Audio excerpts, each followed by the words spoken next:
Sassy friends, Sandra here and welcome back to my channel, and I'm so excited to share this video with you guys where I'm going to be showing you guys some of my favorite top 5 pens right now that I love for lettering. And if you guys end up enjoying this video, I will do more periodically every month. So this first pen that I wanted to talk to you guys about is a Tombow brush pen, and I really love this pen, which is kind of like a pen slash marker, the feel of it, but I love that you can kind of do just straight sort of letters and different sort of lettering, like fun bouncy letters as well as script and like faux calligraphy letters all in one pen. So I really love that. I also love that you can kind of get thinner and thicker strokes when using this brush, so you could definitely use this in like a planner or a notebook, and it just works so smooth and so great. I really love the black. It's probably my favorite, but I'm really partial to black pens. But also I'm going to show you guys some of their colored ones. I'm using this piece of plastic to just do some kind of watercoloring effect on. You can also buy their palette, but I actually have the palette, which is also just basically a laminated piece of paper, but I can't find it because I'm kind of messy. So yeah, we're going to be using this. I did add a little bit water on the side because I kind of treat this like a palette in a sense. I only need a very small amount of water, and then I just rub the pen against that color, and then you're going to see that I get a really cool gradient sort of ombre look to it. And the more you play with this, the better you get at it. I'm still working on getting better at this technique, but as you can see, the color fades out as you go, and the more ink you get on there, the more you kind of see a bigger pop of color. And depending on the colors you choose, you will get a more in-depth look or less of a look. It really just depends on how different the colors are that you choose. And because this pen is made to do this, you don't ruin your tip by doing this. Eventually the color just works its way out of the tip and it's perfectly good to go. And I'm just showing you some random words here as an example of what you can do for this technique, because it's just such a really cool technique. It's one of the reasons I wanted to try these markers out to begin with, and then I also fell in love with the black color. But this is just one of the really fun techniques you can do, and there's so much more that you can do with these pens. And as you can see, the color already worked out of the yellow, so you're good to go. These are all the colors that I currently have in my stash. I believe I have 60 of them. I will leave links to all the markers or pens that I show you here in this video in the description box below, so you guys can check them out for yourself. This next pen I wanted to talk to you guys about is by Faber-Castell. I really love their pit brushes because they're made for mixed media and art, and as you can see, the tip is a lot smaller than the pen we were just working with. But you can create sort of similar effects with it because you can also do the straight letters, which I love to do, but then you can also do like the fun kind of scripty bouncy letters, as you can see here, and I really love to do that. I tend to love smaller tipped brushes for the most part, and those of you who watch my videos, you know for the most part that's true because I definitely use the same pen generally in my videos. But I have many pens that I really love, including this one, and this is actually a deep gray, which I love. They also have a black and many other variations, and they actually have different variations of this pen. But you can use this pen whether you do like acrylic painting, whether you do watercoloring. This pen works great for many applications, which is why I love it. You're not going to get that running or spilling or anything spreading out. And as you can see, you can do really large swoops in the letters, really fun faux calligraphy in the letters. Really love this pen, and I'm going to show you guys this pen in some of the other colors as well that I recently tried out because I just kind of fell in love with this pen and definitely want to use it more in my upcoming planner videos when I get the chance. But as you can see, this is just an example of some of the different letters that you can do with this same pen, and I'm still learning lots of things. I'm by no means like the master letterer, but I really love these pens, and you guys generally are always asking me what I'm using for some of the lettering and script work that I do in some of my videos, so I thought this video would be just perfect to kind of show you guys some of the favorite pens that I'm using at the moment, and I'll probably do more pens in the future. This is all the same pen as you can see here, it's just in different colors. I'm going to do more of these in the future if you guys like it, showing different ones, because literally I'm kind of a pen hoarder and I have like a new pen that I find every month that I like, so I think it would be really cool to just do videos talking about different pens and kind of reviewing them and how I like them. These are super pastel-y, they're meant to be, and they're true to color on them, but they were even lighter than I originally thought they were going to be, so you want to keep that in mind. These are not going to like hugely stand out on your page, so that's something to keep in mind. But you can do a really cool technique like this where you add some kind of like shadowing lines on top of the lighter colors, which is the benefit to using a lighter color versus a darker color.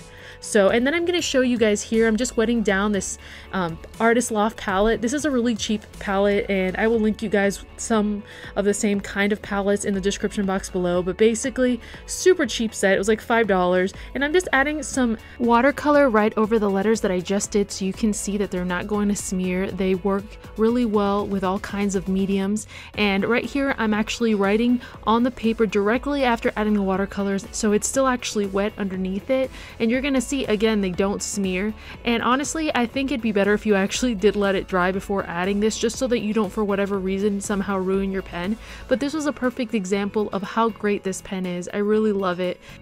I want you to keep in mind that something might be a favorite pen of mine, but you might not necessarily love it, and that's okay too. That happens to me all the time. This next pen is one that I use all the time, which is a Tombow calligraphy pen, and I really love this. As you guys know, I pretty much have it in like 80% of my videos because I love that it has a small tip for doing small details on intricate letters, such as these bubble letters, which I went ahead and actually did these in pencil first so that I could go ahead and outline them. This is something I definitely recommend to you when you're doing lettering. Is a lot of times it's really good to just go in with pencil first. That way you can fix any of your mistakes after the fact. A lot of people don't necessarily talk about that, but it's something that I do even when drawing my doodles or things that I design. I always love to do them in pencil first. The only times that I sometimes don't do that is just when I'm freehanding, like this word hello, where I know it's going to come out decent. But if I was doing it for like actual work or something where I wanted it to come out perfect, I would definitely go in pencil first. This is another example of why I was about to smell Netflix wrong. I don't even know how that's possible, but that's what happens when you film and you're talking on the phone at the same time. So yeah, but you know, I was able to kind of save it a little bit, and I just wanted you guys to see that because it's something that I don't always show all the time. You guys have seen in my planner videos that sometimes I do use pencil first and then go in with the pen, but I don't always show that as part of my process. And I love mixing together different fonts. This pen allows you to do that. You can do, again, the bigger words, but as you can notice right here, if you were using your Tombow brush pen, the letters themselves would be a lot thicker because the tip is a lot bigger. And also, some tips have more flexibility while others have a lot less, and the more comfortable you get lettering, the more comfortable you'll feel with a less stiffer tip in the pen. And this is going to make more sense once you try out pens. You might get a pen and think, oh, my lettering does not look just like this person who used this pen. Well, it's because you have to kind of get comfortable with different pens, just like wearing in shoes. You know, the more you use it and the more you play around with it, the more comfortable you're going to get and get better at it. So that's just something to keep in mind so you don't feel discouraged. And I'm just showing you guys there an example of the thinner and thicker lines you can do with this pen. But if you guys want to see any more in-depth videos on any of these pens, just leave it in the comments below and let me know, and I can do a more in-depth video. So this next pen is a Pentel water brush, which I clearly forgot to clean before doing this video, which don't do that. Bad, Sandra. Bad.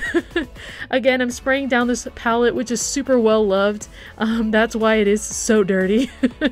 But I'm just wetting down all of these little cakes because, you know, since they're dry, you kind of want to make sure to get a good consistency of color before putting them down. I love this brush because it's not a typical pen. It's really more of a brush, kind of like it's called a water brush for a reason. But I love that you can do some really cool lettering with it, and I love that you have the water within the barrel, so it kind of, you know, saves time for us lazy people. Just kidding. I mean, honestly, you have to really get used to how much water you let out in this pen. You want to make sure that you usually have a paper towel when doing this, unless you're really used to the pen that you're using.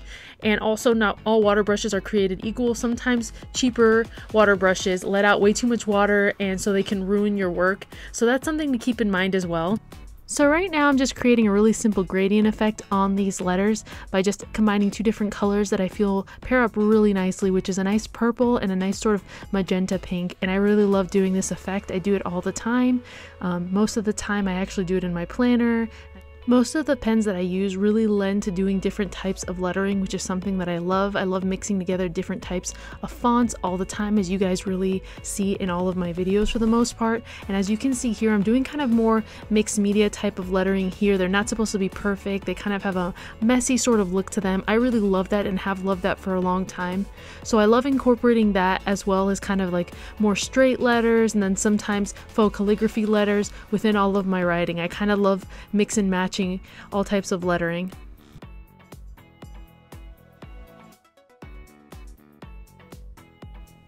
When it comes to brush lettering, I honestly think the messier the better for the most part. The more uneven it looks, the better. I also love adding splatters, which is something that's really easy to do with this pen. You just tap the excess that you have on the brush and you create this really cool splatter effect.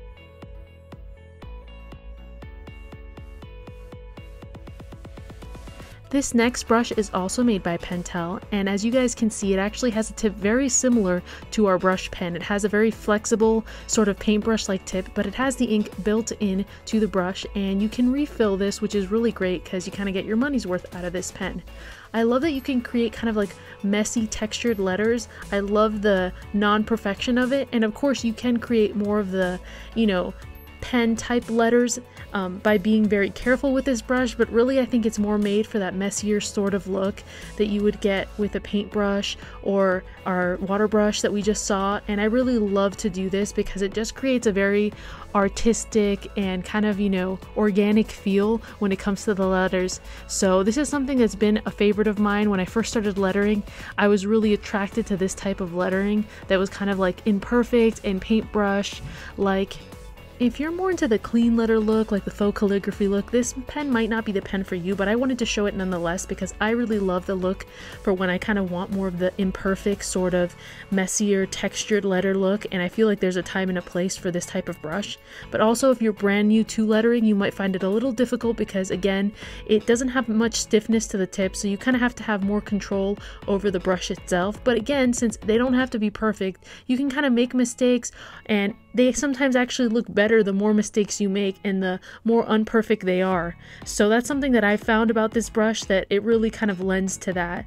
So anyway, you guys, I hope you enjoyed this video. These are just a few examples of me mix and matching some of these pens together, which I love to do, and they work really well all together as well. If you guys want to see more in-depth videos about different top 5 favorite pens that I have, be sure and like this video and leave me a comment below. I love to hear from you guys.